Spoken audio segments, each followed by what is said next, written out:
Hi everybody, thanks for joining me today on this very special painting. Now, normally on my watercolor channel, which is called Flora, Fauna, and a Brush, I have either picked up a piece of vegetation from a walk that I've been on or from someone's yard or my yard, and we paint it together, or I've seen an animal and I record it and study it, and then we watch the recording together and paint it that way. But this one's a little bit different because I wanted to do a special series for the month of July.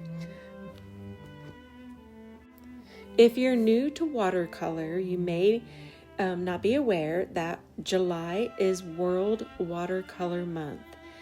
And normally what watercolor artists will do is paint something every day and teach a new technique, which is wonderful. And that is really what started my journey in watercolor. But I'm going to do something a little bit different. What I want to do for the month of July for World Watercolor Month is not something every single day, because the paintings I'm going to paint will be a part of what represents America, specifically American flora and fauna. Our first one is the American bald eagle. I know you've seen this bird in pictures on our emblem. It can be seen in pictures soaring across the Rocky Mountains in the great state of Alaska. Now, in my experience, I have seen them. The first bald eagle I ever saw was in Colorado, soaring over the Rocky Mountains. It was so majestic. There were several of them, in fact, and I just couldn't believe my eyes.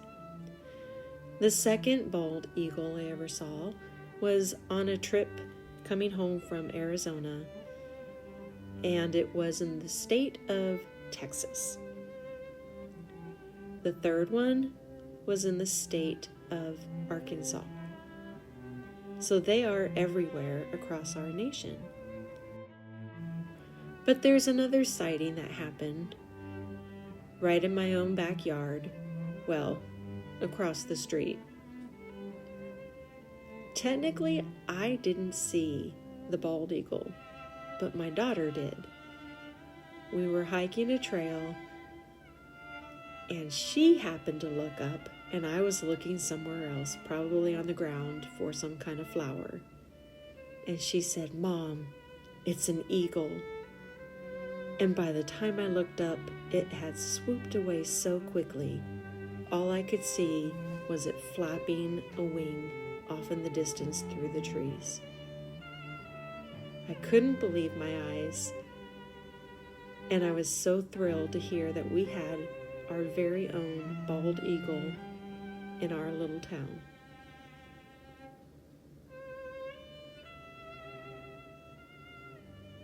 The pictures that I'm sharing with you today all are coming from Upsplash. It's a very nice website if you're looking for reference photos. They're all royalty free, but I highly recommend that you utilize their site because some of the photographers are just amazing. And I shared a variety of poses, for lack of a better word, so you can see how majestic the bird is. We can't possibly understand the size of these birds, so let me give you some dimensions. So our predatory raptor will stand about 2.5 to 3 feet tall, and the males will have a wingspan of, wait for it, 6.5 feet or about 2 meters wide. The nest is about 5 feet wide, and that's typically to hold 2 or 3 eggs.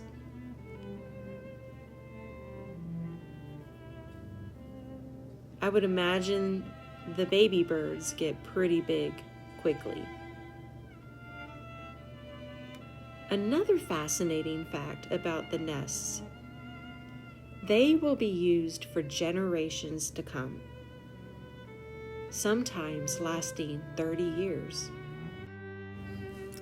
And to all my romantic friends out there, you'll be happy to hear that bald eagles, although they are solitary animals, they will spend their life with the same mate. There was a time when the bald eagle was put on the endangered species list, but thankfully in 2007 they were delisted due to a concerted recovery effort throughout the nation. They're still being watched and monitored carefully, and there are still efforts made to educate people on how to recognize a bald eagle and to stay 350 feet away from any nest sighting. I encourage you to go to the Department of Natural Resources and learn more about the effort to conserve this beautiful bird. For our bald eagle painting, I've really used a buildup of burnt sienna, burnt umber, and indigo for the feathers.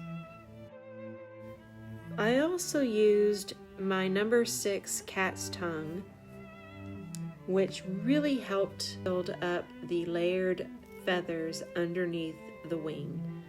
I could have used a round brush, but it really didn't make sense when I was looking at the photographs of the eagle and how the feathers were layered. It was almost exactly the shape of the tip of a cat's tongue. So I allowed the brush to do the work for me, which is sometimes really nice.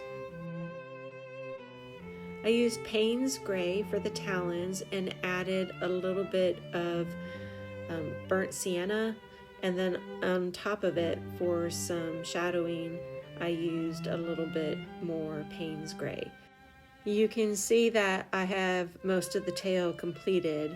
The initial painting of that section was cut off, and I apologize for that, but I used titanium white with a little bit of the mixture that was watered down from the feathers, and that seemed to do just fine. Now, in most of the the pictures, you can see that the feathers are extremely white, but then there are some of the eagles that are a little bit more dirty.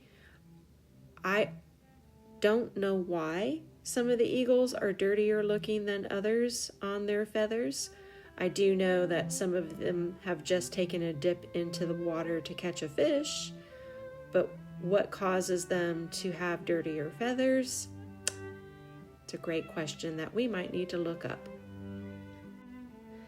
After a light layer of Hansa Yellow Medium by Winsor Newton, I added a layer of New Gamboge underneath for some shadowing. And then I wanted a little bit deeper shadowing and lines, so I used Azo Yellow by Rembrandt. I used Ultramarine by Winsor Newton and a very light wash for the sky. I wet the paper entirely first, so it created a nice blend.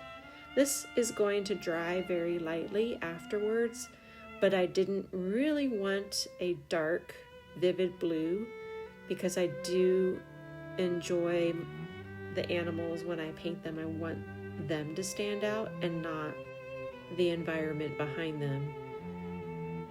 In this picture, you can see this eagle is about to land on his nest. Some of the data I've read say the nest, depending on the age, can be built up to 6 feet wide.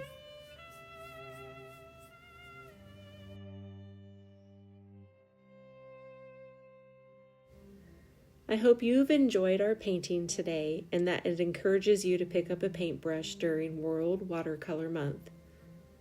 I look forward to our next painting, and I hope you do as well, as we explore and paint some of my nation's national symbols that include Flora and Fauna.